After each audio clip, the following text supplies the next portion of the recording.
Hello everyone, welcome our education channel We Learn Together GT. Karnataka TET 2024 ವಿಜ್ಞಾನ ವಿಷಯಕ್ಕೆ ಸಂಬಂಧಪಟ್ಟಂತಹ ಕೊನೆ ಕ್ಷಣದ ತಯಾರಿನ ನೋಡ್ತಾ ಹೋಗೋಣ.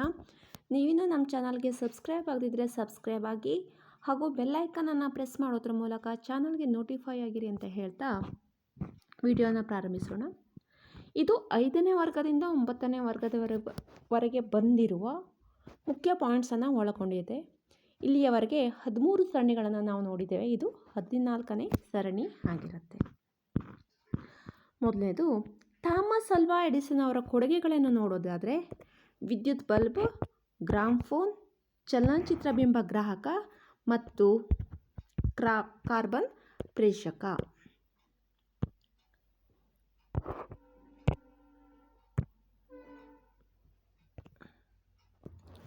ನೆಕ್ಸ್ಟು ವಿದ್ಯುತ್ ಕಾಂತ ಎಂದರೆ ಕಬ್ಬಿಣದ ತುಂಡಿಗೆ ಸುತ್ತಿದ ವಿದ್ಯುತ್ ಪ್ರವಹಿಸುತ್ತಿರುವ ವಾಹಕ ಹೊದಿಕೆಯುಳ್ಳ ತಂತಿಯ ಸುರುಳಿಯನ್ನು ವಿದ್ಯುತ್ ಕಾಂತ ಅಂತ ಕರೀತಾರೆ. ವಿದ್ಯುತ್ ಪ್ರವಾಹದ ಕಾಂತೀಯ ಪರಿಣಾಮ ಅಂತ ಹೇಳಿದ್ರೆ ತಂತಿಯ ಮೂಲಕ ವಿದ್ಯುತ್ ಪ್ರವಹಿಸಿದಾಗ ಅದು ಕಾಂತದಂತ ವರ್ತಿಸುವ ಪ್ರಕ್ರಿಯೆ. ಯಾವ ತಂತಿಯ ಮೂಲಕ? ಇಲ್ಲಿ ಕಬ್ಬಿಣ ತುಂಡಿಗೆ ಸುತ್ತ ವಿದ್ಯುತ್ ಪ್ರವಹಿಸುವ ವಾಹಕ ಹೊದಿಕೆಗಳ ತಂತಿಯ ಸುರುಳಿಗೆ ವಿದ್ಯುತ್ ಪ್ರವಹಿಸಿದಾಗ ಅದು ಕಾಂತದಂತ ವರ್ತಿಸ್ತದೆ. ಇದನ್ನು ವಿದ್ಯುತ್ ಪ್ರವಾಹದ ಕಾಂತೀಯ ಪರಿಣಾಮ ಅಂತ ಕರೀತಾರೆ. ನೆಕ್ಸ್ಟ್, ವಿದ್ಯುತ್ ಪ್ರವಾಹದ ತಂತಿಯಲ್ಲಿ ಉತ್ಪಾದನೆಯಾಗುವ ಉಷ್ಣದ ಪ್ರಮಾಣವು ಅವಲಂಬಿಸಿರುವ ವಸ್ತು. ಇದು ತಂತಿಯ ಉದ್ದ ಎಷ್ಟಿದೆ, ತಂತಿಯ ದಪ್ಪ ಹೇಗಿದೆ ಮತ್ತು ವಸ್ತು ಮಾಧ್ಯಮದ ಮೇಲೆ ಅವಲಂಬಿತವಾಗಿರುತ್ತೆ. ಇತ್ತೀಚಿನ ದಿನಗಳಲ್ಲಿ ವಿದ್ಯುತ್ ಬೆಳಕಿನ ಮೂಲವಾಗಿ ಬಳಸುವ ಸಾಧನ ನೋಡೋದಾದರೆ LED ದೀಪಗಳು ಮತ್ತು CFL ಬಲ್ಬ್ಗಳು ಮತ್ತು ಪ್ರತಿದೀಪ್ತ ನಳಿಕೆಗಳು.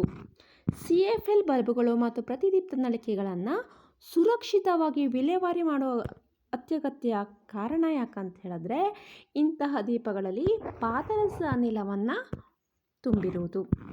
ನೆಕ್ಸ್ಟು, ವಿದ್ಯುತ್ ಫ್ಯೂಸ್ ಹೇಗೆ ಕಾರ್ಯನಿರ್ವಹಿಸುವುದು? ತಂತಿಗಳ ಮೂಲಕ ವಿದ್ಯುತ್ ಹರಿದಾಗ, ಅಂದರೆ ಅಧಿಕ ವಿದ್ಯುತ್ ಹರಿದಾಗ, ವಿದ್ಯುತ್ ಪ್ರವಾಹ ಉಂಟಾದಾಗ ಅಥವಾ ಮಂಡಲದಲ್ಲಿ ಸುರಕ್ಷಿತವಾಗಿ ಪ್ರವಹಿಸಬಲ್ಲ ವಿದ್ಯುತ್ ತನ್ನದೇ ಗರಿಷ್ಠ ಮಿತಿಯ ಸುರಕ್ಷಾ ಮಿತಿಯನ್ನು ಮೀರಿದಾಗ ವಿದ್ಯುತ್ ಕರಗಿ ಮಂಡಲವನ್ನು ಕಡಿತಗೊಳಿಸುತ್ತದೆ. ವಿದ್ಯುತ್ ಫ್ಯೂಸನ್ನು ಒಂದು ಸುರಕ್ಷಾ ಸಾಧನವಾಗಿ ಬಳಸ್ತಾರೆ. ಇದು ಮಂಡಲದಲ್ಲಿ ಸರಣಿ ಕ್ರಮದಲ್ಲಿ ಜೋಡಿಸಿರ್ತಾರೆ. ಒಂದು ವೇಳೆ ಅಲ್ಲಿ ಅಧಿಕ ವಿದ್ಯುತ್ ಪ್ರವಹಿಸ್ತಪ್ಪ, ಆ ಸಮಯದಲ್ಲಿ ಏನಾಗುತ್ತೆ, ತಂತಿ ಕರಗತ್ತೆ. ತಂತಿಯ ಕರಗಿರುವ ಪರಿಣಾಮವಾಗಿ ವಿದ್ಯುತ್ ಮಂಡಲ ಕಡಿತಗೊಳ್ಳುತ್ತೆ. ಈ ರೀತಿಯಾಗಿ ಏನಾಗುತ್ತೆ, ವಿದ್ಯುತ್ ಫ್ಯೂಸ್ ಕಾರ್ಯನಿರ್ವಹಿಸುತ್ತೆ. ನೆಕ್ಸ್ಟು, ಅಧಿಕ ವಿದ್ಯುತ್ ಪ್ರವಾಹಕ್ಕೆ ಕಾರಣವೇನು? ಮೊದಲನೇದಾಗಿ ತಂತಿಗಳು ಪರಸ್ಪರವಾಗಿ ನೇರವಾಗಿ ಸ್ಪರ್ಶಿಸುವುದು. ಯಾವುದು? ಧನಾತ್ಮಕ ಮತ್ತು ಋಣಾತ್ಮಕ ತಂತಿಗಳು ನೇರವಾಗಿ ಸ್ಪರ್ಶಿಸುವುದು. ನೆಕ್ಸ್ಟ್, ತಂತಿಗಳ ಅವಾಹಕಗಳ ಹೊದಿಕೆ ಕಿತ್ತು ಬಂದಿರುವುದರಿಂದ ಪರಸ್ಪರ ನೇರವಾಗಿ ಸ್ಪರ್ಶಿಸ್ತದೆ. ಇದರಿಂದ ಅಧಿಕ ವಿದ್ಯುತ್ ಪ್ರವಾಹಕ್ಕೆ ಕಾರಣ ಆಗುತ್ತೆ. ಜೊತೆಗೆ ಅನೇಕ ವಿದ್ಯುತ್ ಉಪಕರಣಗಳನ್ನು ಒಂದೇ ವಿದ್ಯುತ್ ಸರಬರಾಜು ಮೂಲಕ್ಕೆ ಜೋಡಿಸಿರೋದು. ಸಾಕೆಟ್ ಇರುತ್ತೆ, ಆ ಸಾಕೆಟಿಗೆ ಏನು ಮಾಡ್ತಾರೆ, ಒಂದಕ್ಕಿಂತ ಅಧಿಕ ವಿದ್ಯುತ್ ಉಪಕರಣ, ಒಂದೇ ಸಾಕೆಟಿಗೆ ಫ್ರಿಡ್ಜ್ ಇರ್ಬೋದು, ವಾಷಿಂಗ್ ಮಷಿನ್ ಇರ್ಬೋದು, ಹೀಗೆ ವಿದ್ಯುತ್ತನ್ನು ಅತಿ ಹೆಚ್ಚಿನ ಬಳಸುವಂಥ ಉಪಕರಣಗಳನ್ನು ಜೋಡಿಸಿದ್ರೆ ಏನಾಗುತ್ತೆ, ಹೆಚ್ಚಿನ ಪ್ರಮಾಣದಲ್ಲಿ ವಿದ್ಯುತ್ ಹರಿಯುತ್ತೆ. ಆ ಸಮಯದಲ್ಲಿ ಏನಾಗುತ್ತೆ, ಅಪಘಾತ ಆಗುವ ಸಂಭವ ಇರುತ್ತೆ. ವಿದ್ಯುತ್ ಗಂಟೆಯಲ್ಲಿ ಬಳಸುವ ವಿದ್ಯುತ್ ಸಾಧನ ಯಾವುದಂತ ನೋಡೋದಾದರೆ ವಿದ್ಯುತ್ ಕಾಂತ. ಇದನ್ನು ವಿದ್ಯುತ್ ಕಾಂತನ ವಿದ್ಯುತ್ ಗಂಟೆಯಲ್ಲಿ ಬಳಕೆ ಮಾಡ್ತಾರೆ. ಸಮತಲ ದರ್ಪಣದಲ್ಲಿ ಉಂಟಾಗುವ ಪ್ರತಿಬಿಂಬದ ಲಕ್ಷಣ. ಇದು ನೇರ ಮತ್ತು ವಸ್ತುವಿನ ಗಾತ್ರದಷ್ಟೇ ಇರುತ್ತದೆ, ನೇರವಾಗಿರುತ್ತದೆ. ಅಂದರೆ ನಮ್ಮ ಮುಖ ಕನ್ನಡಿಯಲ್ಲಿ ನೋಡಿದ್ರೂ ಕೂಡ ಅದು ನೇರವಾಗಿ ಇರುತ್ತೆ, ತಲೆ ಕೆಳಗಾಗಿ ಇರೋದಿಲ್ಲ. ಹೇಳಿ, ವಸ್ತುವಿನ ಗಾತ್ರದಷ್ಟೇ ಇರುತ್ತೆ. ವಸ್ತುವಿನ ಗಾತ್ರ 5 ಸೆಂಟಿಮೀಟರ್ ಇದ್ದರೆ ಅಲ್ಲಿ ಪ್ರತಿಬಿಂಬದ ಗಾತ್ರವು 5 ಸೆಂಟಿಮೀಟರ್ ಇರುತ್ತೆ.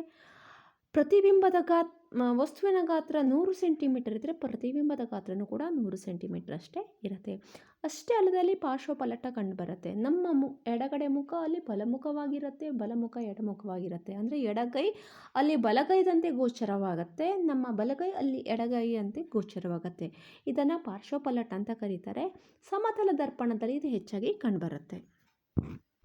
ನೆಕ್ಸ್ಟು, ಸಮತಲ ದರ್ಪಣದಿಂದ ಉಂಟಾದ ವಸ್ತುವಿನ ಪ್ರತಿಬಿಂಬವನ್ನು ಪರದೆಯ ಮೇಲೆ ಪಡೆಯಲು ಸಾಧ್ಯವೇ ಇಲ್ಲ? ಹೌದಾ ಅಲ್ಲ? ಸಾಧ್ಯವೇ ಇಲ್ಲ, ಸಾಧ್ಯವಿಲ್ಲ. ಅದನ್ನು ಪರದೆಯ ಮೇಲೆ ಪಡೆಯಲಿಕ್ಕೆ ಸಾಧ್ಯವೇ ಇಲ್ಲ. ನಾವೇನು ಮಾಡ್ತೇವೆ, ಇಲ್ಲಿ ದರ್ಪಣದ ಹಿಂಭಾಗದಲ್ಲಿ ನಾವು ದರ್ಪಣದ ಹಿಂಭಾಗದಲ್ಲಿ ಪ್ರತಿಬಿಂಬವನ್ನು ನೋಡ್ತೇವೆ. ನಿಮ್ನ ದರ್ಪಣದಲ್ಲಿ ಉಂಟಾಗುವ ಪ್ರತಿಬಿಂಬದ ಲಕ್ಷಣ ನೋಡೋದಾದರೆ ಅದು ಸತ್ಯ ಪ್ರತಿಬಿಂಬ ಆಗುತ್ತೆ. ಜೊತೆಗೆ ತಲೆ ಕೆಳಗಾದ ಪ್ರತಿಬಿಂಬ. ಸತ್ಯ ಪ್ರತಿಬಿಂಬ ಅಂತ ಏನು? ಸತ್ಯ ಪ್ರತಿಬಿಂಬ ಅಂದರೆ ಯಾವ ಪ್ರತಿಬಿಂಬವನ್ನು ಪರದೆಯ ಮೇಲೆ ಪಡೆಯಲಿಕ್ಕೆ ಸಾಧ್ಯವೋ ಅಂತಹ ಪ್ರತಿಬಿಂಬವನ್ನು ಸತ್ಯ ಪ್ರತಿಬಿಂಬ ಅಂತ ಕರೀತಾರೆ. ಈಗ ಸಮತಲ ದರ್ಪಣದಲ್ಲಿರುವ ಪ್ರತಿಬಿಂಬವನ್ನು ನಮಗೆ ಪರದೆಯ ಮೇಲೆ ನೋಡಲಿಕ್ಕೆ ಸಾಧ್ಯವಿಲ್ಲ, ಹಾಗಾಗಿ ಅದನ್ನು ಮಿಥ್ಯ ಪ್ರತಿಬಿಂಬ ಹೇಳ್ತಾರೆ. ನಿಮ್ನ ದರ್ಪಣದ ಪ್ರತಿಬಿಂಬವನ್ನು ನಾವು ದರ್ಪಣದಲ್ಲಿ ಪ್ರತಿಬಿಂಬವನ್ನು ಪರದೆಯ ಮೇಲೆ ನೋಡ್ಬೋದು, ಹಾಗಾಗಿ ಇದು ಸತ್ಯ ಪ್ರತಿಬಿಂಬ. ಜೊತೆಗೇನಾಗಿರುತ್ತೆ, ಅದು ತಲೆ ಕೆಳಗಾಗಿರುತ್ತೆ. ದರ್ಪಣದ ಬಹಳ ಸಮೀಪದಲ್ಲಿ ವಸ್ತುಗಳನ್ನು ಇಟ್ಟಾಗ ಅದು ಪ್ರತಿಬಿಂಬವೇನಾಗುತ್ತೆ, ಮಿಥ್ಯವಾಗಿರುತ್ತೆ. ಹಾಗಾದರೆ ನಿಮ್ನ ದರ್ಪಣದಲ್ಲಿ ಎಲ್ಲ ಸಮಯದ ಸತ್ಯ ಪ್ರತಿಬಿಂಬವಾಗಿರುತ್ತೋ? ಇಲ್ಲ. ದರ್ಪಣದ ಬಹಳ ಸಮೀಪದಲ್ಲಿ ಇಟ್ಟಾಗ ವಸ್ತುಗಳನ್ನು ಇಟ್ಟಾಗ ಆಗೇನಾಗುತ್ತೆ, ಪ್ರತಿಬಿಂಬ ಮಿಥ್ಯವಾಗಿರುತ್ತೆ, ಜೊತೆಗೆ ನೇರವಾಗಿರುತ್ತೆ, ಹಾಗೆಯೇ ವರ್ಧಿತವಾಗಿರುತ್ತೆ. ಈ ಪಾಯಿಂಟ್ಗಳನ್ನು ನೆನ್ಪಿಡಬೇಕಾಗತ್ತೆ. ಯಾಕಂದರೆ ಈ ರೀತಿ ಪಾಯಿಂಟ್ ಮೇಲೆ ಯಾವ ರೀತಿಯಾಗೂ ಕ್ವಶನ್ ಕೇಳ್ಬೋದು. ಅಂದರೆ ನಿಮ್ನ ದರ್ಪಣದಲ್ಲಿ ಉಂಟಾಗುವ ಪ್ರತಿಬಿಂಬದ ಲಕ್ಷಣ ಏನು ಕೇಳ್ಬೋದು, ಅಥವಾ ನಿಮ್ನ ದರ್ಪಣದಲ್ಲಿ ವಸ್ತುವನ್ನು ಸಮೀಪದಲ್ಲಿ ಇಟ್ಟಾಗ ಆಗ ಕಂಡುಬರುವ ಪ್ರತಿಬಿಂಬದ ಲಕ್ಷಣವೇನು ಅಂತ ಇಲ್ಲಿ ಕೇಳ್ಬೋದು. ನೆಕ್ಸ್ಟು ಹಾಗಾದ್ರೆ ನಿಮ್ನ ಹೇಳ್ತೇವಲ್ಲ, ನಿಮ್ನ ದರ್ಪಣ ಅಂತ ಅಂದ್ರೇನು? ಮೊದಲನೇದಾಗಿ ದರ್ಪಣ ಅಂತಂದರೆ ಒಂದೇ ಪ್ರತಿಫಲಿಸುವ ಮೇಲ್ಮೈ ಇದೆ ದರ್ಪಣ ಅಂತ ಹೇಳ್ತಾರೆ. ಇಲ್ಲಿ ಅದರಲ್ಲೂ ನಿಮ್ನ ದರ್ಪಣ ಅಂತ ಹೇಳಿದ್ರೆ ಗೋಲಿಯ ದರ್ಪಣದ ಪ್ರತಿಫಲಿಸುವ ಮೇಲ್ಮೈ ಒಳಮುಖವಾಗಿ ಬಾಗಿರೋದನ್ನು ಏನಂತೇವೆ, ನಿಮ್ನ ದರ್ಪಣ ಅಂತ ಕರಿತೇವೆ. ಇದು ಪ್ರತಿಫಲಿಸುವ ಮೇಲ್ಮೈ ಅಂತಾಗಿದ್ರೆ ಒಳಮುಖವಾಗಿ ಬಾಗಿರುತ್ತೆ. ಇನ್ನು ಪೀನ ದರ್ಪಣದಲ್ಲಿ ಏನಾಗುತ್ತೆ, ಅದು ಹೊರಮುಖವಾಗಿ ಬಾಗಿರುತ್ತೆ. ಹೊರ ಅಂದರೆ ದರ್ಪಣ ಅಂತ ಇದ್ಕೊಂಡ್ರೆ ಇಲ್ಲಿ ಪ್ರತಿಫಲಿಸುವ ಮೇಲ್ಮೈ ಇದು ಹೊರಮುಖವಾಗಿ ಬಾಗಿದೆ, ಹೊರಮುಖವಾಗಿದ್ರೆ ಪೀನ, ಒಳಮುಖ ಆಗಿದ್ರೆ ನಿಮ್ನ. ಪರದೆಯ ಮೇಲೆ ಪಡೆಯಬಹುದಾದಂಥ ಪ್ರತಿಬಿಂಬವೇ ಸತ್ಯ ಪ್ರತಿಬಿಂಬ. ಯಾವ ಪ್ರತಿಬಿಂಬವನ್ನು ಪರದೆಯ ಮೇಲೆ ಪಡೆಯಲಿಕ್ಕೆ ಸಾಧ್ಯವಿಲ್ಲವೋ ಅಂತಹ ಪ್ರತಿಬಿಂಬವನ್ನು ಮಿಥ್ಯ ಪ್ರತಿಬಿಂಬ ಅಂತ ಕರೀತಾರೆ. ENE ಸ್ಪೆಷಲಿಸ್ಟ್ ಬಳಸುವ ದರ್ಪಣ ಯಾವುದು? ENT ಅಂದರೆ ಐ, ನೋಸ್ ಆ್ಯಂಡ್. ಇಲ್ಲಿ ಬಳಸುವ ದರ್ಪಣ ನಿಮ್ನ ದರ್ಪಣ. ಕಣ್ಣು, ಕಿವಿ, ಮೂಗು ಮತ್ತು ಗಂಟಲನ್ನು ಪರೀಕ್ಷಿಸಲು ಬಳಸಲಿಕ್ಕೆ ನಿಮ್ನ ದರ್ಪಣವನ್ನು ಬಳಕೆ ಮಾಡ್ತಾರೆ. ಅಷ್ಟೇ ಅಲ್ಲದೆ ದಂತವೈದ್ಯರು ಕೂಡ ಇದನ್ನು ಬಳಕೆ ಮಾಡ್ತಾರೆ. ಜೊತೆಗೆ ಟಾರ್ಚ್ಗಳ ಪ್ರತಿಫಲಕ, ಅಂದರೆ ನಾವು ಬ್ಯಾಟ್ರಿಗಳನ್ನು ಬಳಸ್ತೇವಲ್ಲ ಅದರ ಪ್ರತಿಫಲಕ ಇರ್ಬೋದು. ಕಾರು ಮತ್ತು ವಾಹನಗಳ ಮುಂಭಾಗದ ದೀಪ ಅಂತ ನಾವು ಹೇಳ್ಬೋದು. ಕಾರು ಮತ್ತು ಸ್ಕೂಟರ್ ಅಷ್ಟೇ ಅಲ್ಲ, ವಾಹನಗಳ ಮುಂಭಾಗದ ದೀಪಗಳಲ್ಲಿ ನಿಮ್ನ ದರ್ಪಣವನ್ನು ಸಾಮಾನ್ಯವಾಗಿ ಬಳಕೆ ಮಾಡ್ತೇವೆ. ಹಾಗಾದರೆ ಪೀನ ದರ್ಪಣವನ್ನು ಎಲ್ಲಿ ಬಳಕೆ ಮಾಡ್ತಾರೆ?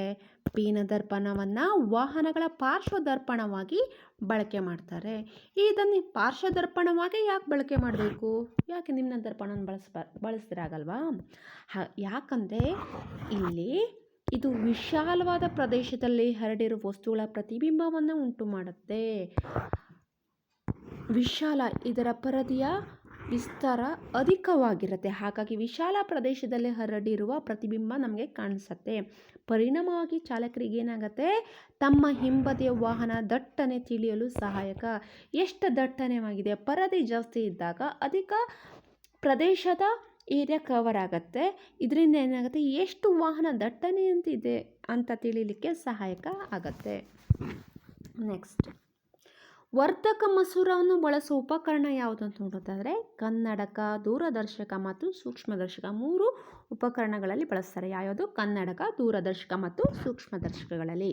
ಕೇಂದ್ರೀಕರಿಸುವ ಮಸೂರವಂತ ಏನಂತ ಕರೀತಾರೆ? ಪೀನ ಮಸೂರ. ಕೇಂದ್ರೀಕರಿಸುವ ಮಸೂರ. ಇಲ್ಲಿ ಬೆಳಕಿನ ಕಿರಣಗಳು ಒಂದು ಜಾಗದಲ್ಲಿ ಕೇಂದ್ರೀಕೃತ ಆಗಿರುತ್ತೆ. ಅದೇ ನಿಮ್ನ ದರ್ಪಣ ಅಂತ ಹೇಳಿದ್ರೆ ನಿಮ್ನ ಮಸೂರ ಅಂತ ಹೇಳಿದ್ರೆ ಬೆಳಕು ವಿಕೇಂದ್ರಿತವಾಗುತ್ತೆ.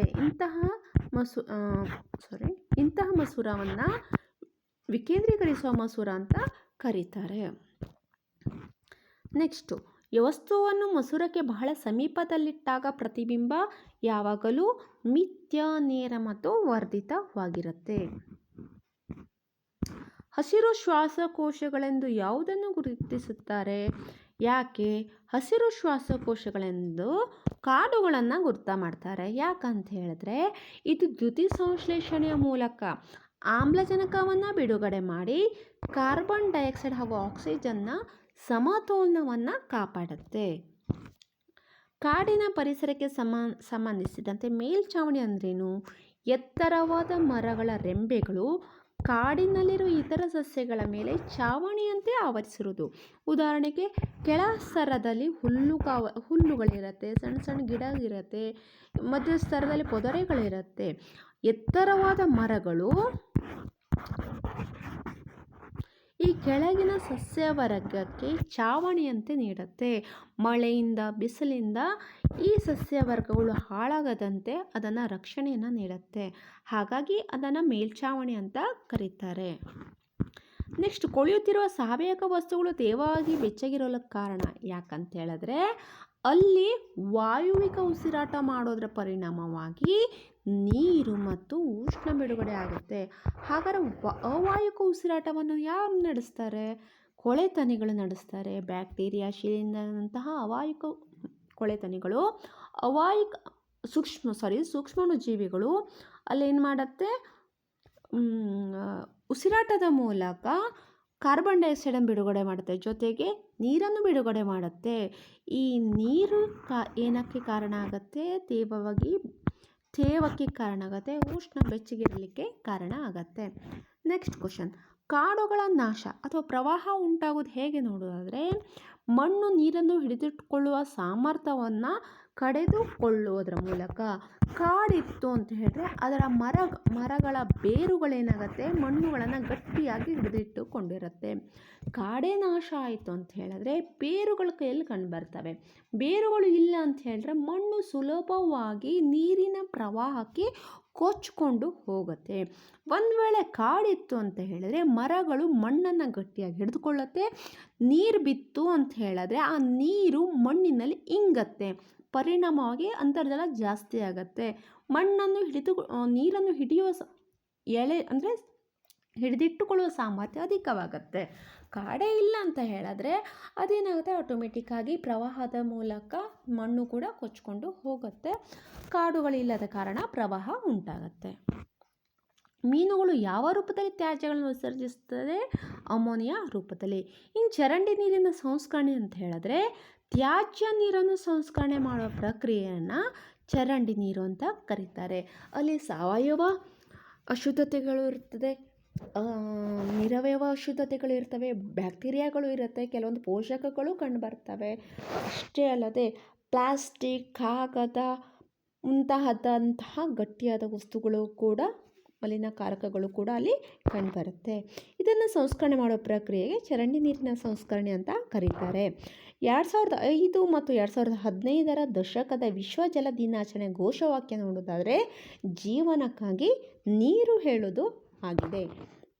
ಚರಂಡಿ ನೀರಿನಲ್ಲಿ ಕಂಡುಬರುವ ಸಾಮಾನ್ಯ ಪೋಷಕಗಳು ನೋಡೋದಾದರೆ ನೈಟ್ರೇಟ್, ಫಾಸ್ಫೇಟ್, ಲೋಹಗಳಂತಹ ನಿರವಯವ ಶುದ್ಧತೆಗಳು ಕಂಡುಬಂದರೆ ಫಾಸ್ಫರಸ್ ಮತ್ತು ನೈಟ್ರೋಜನ್ ಅಂತಹ ಪೋಷಕಗಳು ಕೂಡ ಅಲ್ಲಿ ಕಂಡುಬರ್ತವೆ.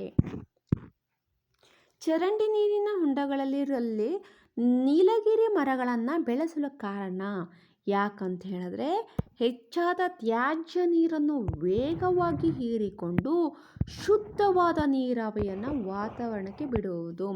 ಆದರೆ ಇದನ್ನು ಚರಂಡಿ ನೀರು ಇರುವ ಬಳಿಯಲ್ಲಿ ನೀಲಗಿರಿ ಮರವನ್ನು ಬೆಳೆಸಲಿಕ್ಕೆ ಸಲಹೆ ಸೂಚನೆಯನ್ನು ಕೊಡ್ತಾರೆ.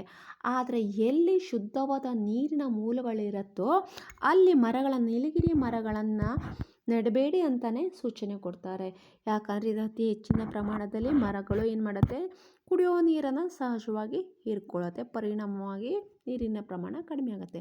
ಅದೇ ಒಂದು ವೇಳೆ ತ್ಯಾಜ್ಯ ನೀರಿನ ಹರಿಯುವ ಕಡೆ ಅಲ್ಲಿ ಏನಾದರೂ ನೀಲಗಿರಿ ಮರ ಅಂತ ಬೆಳೆಸಿದ್ರೆ ಅದು ಅಲ್ಲಿನ ನೀರುಗಳನ್ನು ಹೀರಿಕೊಂಡು ಶುದ್ಧವಾದ ನೀರನ್ನು ಆವಿಯ ರೂಪದಲ್ಲಿ ವಾತಾವರಣಕ್ಕೆ ಬಿಡುಗಡೆ ಮಾಡುತ್ತೆ. ಹಾಗಾಗಿ ಏನು ಮಾಡ್ತಾರೆ? ಚರಂಡಿ ನೀರಿನ ಹೊಂಡಗಳಲ್ಲಿ ನೀಲಗಿರಿ ಮರಗಳನ್ನು ಬೆಳೆಸ್ತಾರೆ. ಇನ್ನು ಸ್ವಚ್ಛ ಭಾರತ ಎಂಬ ಮಿಷನ್ ಪ್ರಾರಂಭವಾಗಿ ಯಾವಾಗ ಅಂತ ನೋಡೋದಾದರೆ 2016. ಇದರ ಅಡಿಯಲ್ಲಿ ಸರಿಯಾದ ಚರಂಡಿ ವಿಲೇವಾರಿ, ಪ್ರತಿಯೊಬ್ಬರಿಗೂ ಶೌಚಾಲಯವನ್ನು ಒದಗಿಸುವ ಬಗ್ಗೆ ಹಲವಾರು ವ್ಯವಸ್ಥಿತ ಪ್ರಯತ್ನಗಳಲ್ಲಿ ಮಾಡಲಾಯಿತು. ನೆಕ್ಸ್ಟು, ದೇಹದಲ್ಲಿ ನಡೆಯುವ ಜೈವಿಕ ಕ್ರಿಯೆಗಳು ನೋಡೋದಾದರೆ ಜೀರ್ಣಕ್ರಿಯೆ, ಶ್ವಾಸಕ್ರಿಯೆ, ವಿಸರ್ಜನಾ ಕ್ರಿಯೆ, ಸಂತಾನೋತ್ಪತ್ತಿಗಳು ಮುಂತಾದ ಪ್ರಕ್ರಿಯೆಗಳು. ತೆರೆದ ಚರಂಡಿಗಳಲ್ಲಿ ಕೊಬ್ಬಿನ ಪದಾರ್ಥಗಳನ್ನು ಎಸೆಯಬಾರದು ಕಾರಣ. ಇಲ್ಲಿ 4 ಪಾಯಿಂಟ್ಗಳನ್ನು ಕೊಟ್ಟಿದ್ದಾರೆ. ಅವು ಯಾವುದೇ ಒಂದು ಪಾಯಿಂಟನ್ನು ಬೇರೆ ಕೊಟ್ಟು ಇದರಲ್ಲಿ ಯಾವುದು ಅಲ್ಲ ಅಂತ ಕೇಳಬಹುದು. ಅದಕ್ಕಾಗಿ 4ಕ್ಕೆ ನಾನು ಪಾಯಿಂಟನ್ನು ನೀಡಿರ್ತೇನೆ. ಯಾವುದಂದರೆ ಮಣ್ಣಿನ ರಂಧ್ರಗಳನ್ನು ತಡೆದು ನೀರಿನ ಸೋಸುವಿಕೆ ಸಾಮರ್ಥ್ಯವನ್ನು ಕಡಿಮೆ ಮಾಡುತ್ತೆ. ಮಣ್ಣಿಂದ ರಂಧ್ರ ಮುಚ್ಚಿತು ಅಂತ ಹೇಳಿದ್ರೆ ನೀರು ಸೋಸುವಿಕೆ ಆಗಲ್ಲ, ಹಾಗಾಗಿ ನೀರಿನ ಸೋಸುವಿಕೆ ಸಾಮರ್ಥ್ಯವನ್ನು ಕಡಿಮೆ ಮಾಡುತ್ತೆ. 2ನೇದು, ಕ್ರಿಮಿನಾಶಕಗಳಂಥ ರಾಸಾಯನಿಕಗಳನ್ನು ಚರಂಡಿಗೆ ಎಸೆದ್ರೆ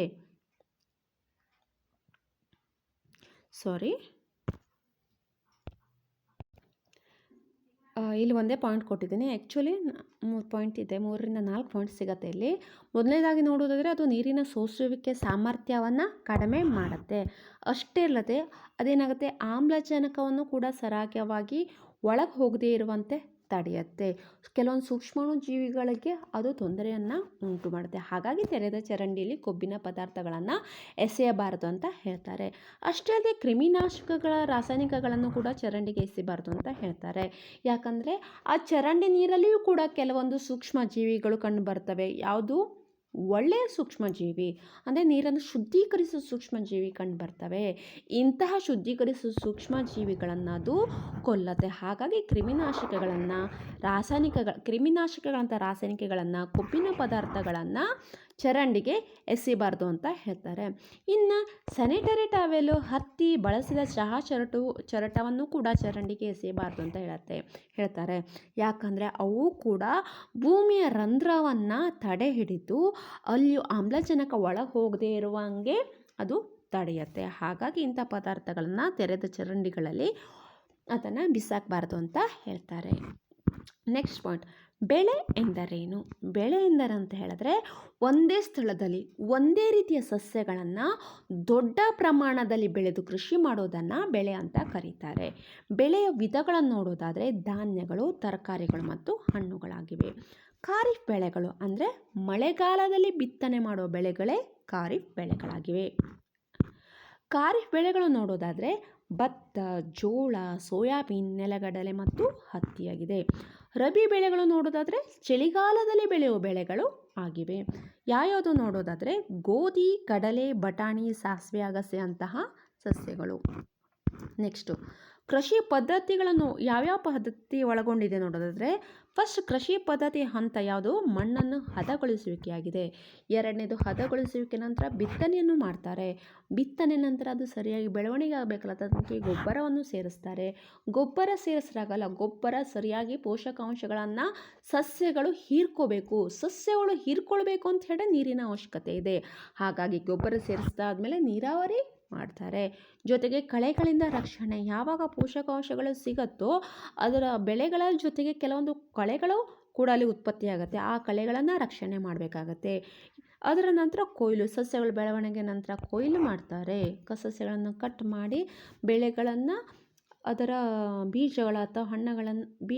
ಅಥವಾ ಹಣ್ಣುಗಳಂಥ ತರಕಾರಿಗಳನ್ನು ಸಪ್ರೇಟ್ ಮಾಡ್ತಾರೆ. ಅದರ ನಂತರ ಅದನ್ನು ಸಂಗ್ರಹಣೆ ಮಾಡ್ತಾರೆ.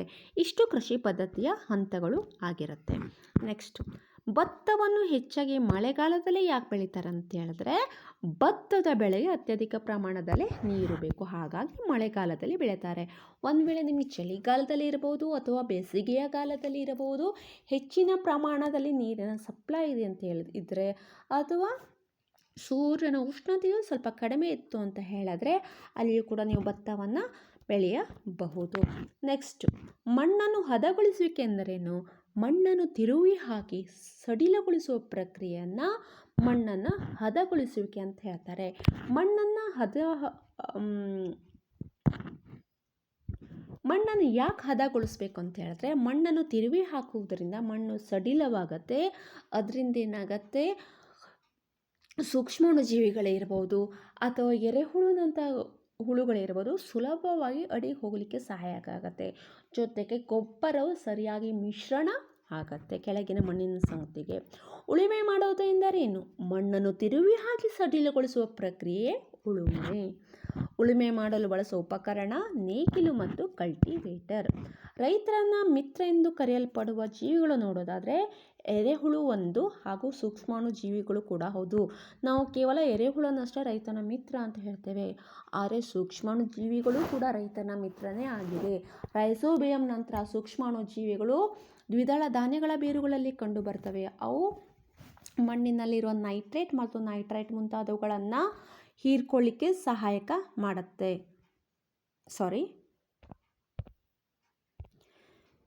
ಇವು ಏನು ಮಾಡುತ್ತೆ? ವಾತಾವರಣದಲ್ಲಿರುವ ಸಾರಜನಕವನ್ನು ಸಸ್ಯಗಳು ಅನುಕೂಲವಾಗುವಂತಹ ಸಾರಜನಕ ರೂಪದ ಅಂದರೆ ನೈಟ್ರೇಟ್ಗಳಾಗಿ ಪರಿವರ್ತಿಸುವಲ್ಲಿ ಇವುಗಳು ಸಹಾಯಕವನ್ನು ಮಾಡುತ್ತೆ. ನೆಕ್ಸ್ಟು ಮಣ್ಣನ್ನು ತಿರುಗಿ ಹಾಕಿ ಸಡಿಲಗೊಳಿಸುವ ಪ್ರಕ್ರಿಯೆಗೆ ಏನಂತ ಕರೀತಾರೆ? ಉಳುಮೆ ಮಾಡುವುದು. ಮಣ್ಣನ್ನು ಮಟ್ಟ ಮಾಡುವ ಬಳಸಲು ಉಪಕರಣ ಲೆವೆಲ್ಲರ್. ಬಿತ್ತನೆ ಮಾಡಲು ಬಳಸುವ ಉಪಕರಣವೇ ಕೂರಿಗೆ. ಈಗ ಯಾಂತ್ರಿಕ ಕೂರಿಗೆಗೂ ಕೂಡ ಬಳಕೆಯಲ್ಲಿವೆ. ಮೊದಲೆಲ್ಲ ಸಾಂಪ್ರದಾಯಿಕ ಕೂರಿಗೆಯಿಂದ ಮಾಡ್ತಿದ್ರು. ರಸಗೊಬ್ಬರಗಳು ಯಾವುದು? Ammonium sulphate, super phosphate, potash ಮತ್ತು NPK. ದ್ವಿದಳ ಸಸ್ಯಗಳ ಬೇರುಗಳಲ್ಲಿ ಗಂಟುಗಳಲ್ಲಿ ಕಂಡುಬರುವ ಬ್ಯಾಕ್ಟೀರಿಯಾ ನೋಡೋದಾದರೆ ರೈಸೋಬಿಯಂ. ಬೆಳೆಗಳಿಗೆ ವಿಭಿನ್ನ ಕಾಲಾಂತರಗಳಲ್ಲಿ ನೀರನ್ನು ಒದಗಿಸುವ ಪ್ರಕ್ರಿಯೆಯೇ ನೀರಾವರಿ. ನೀರಾವರಿಯ ಸಾಂಪ್ರದಾಯಿಕ ವಿಧಾನಗಳನ್ನು ನೋಡೋದಾದರೆ ಅಗಳು ವಿಧಾನ ಅಂದರೆ ರಾಟೆ ವಿಧಾನ, ಸರಪಳಿ ವಿಧಾನ ಅಥವಾ ಸರಪಳಿ ಪಂಪ್. ಏತ ನೀರಾವರಿ ಪದ್ಧತಿ ಲಾಸ್ಟ್ ಒನ್ ರಾಹಟ್ ಅಂದರೆ ಸನ್ನೆಕೋಲು ವಿಧಾನ. ಇಲ್ಲಿಯವರೆಗೆ ಸುಮಾರು 50 ಕ್ವಶನ್ಗಳನ್ನು ನಾವು ನೋಡಿದ್ದೇವೆ. ನೀವಿನ್ನೂ ನಮ್ಮ ಚಾನಲ್ಗೆ ಸಬ್ಸ್ಕ್ರೈಬ್ ಆದರೆ ಸಬ್ಸ್ಕ್ರೈಬ್ ಆಗಿ, ಹಾಗೂ ನಿಮ್ಮ ಫ್ರೆಂಡ್ಸಿಗೆಲ್ಲ ಶೇರ್ ಮಾಡಿ, ಲೈಕ್ ಮಾಡಿ, ಹಾಗೆಯೇ ಸಬ್ಸ್ಕ್ರೈಬ್ ಕೂಡ ಮಾಡಿ. Thank you for watching video. ಮುಂದಿನ ವಿಡಿಯೋದಲ್ಲಿ ಮತ್ತೆ ಭೇಟಿಯಾಗೋಣ. ಬಾಯ್.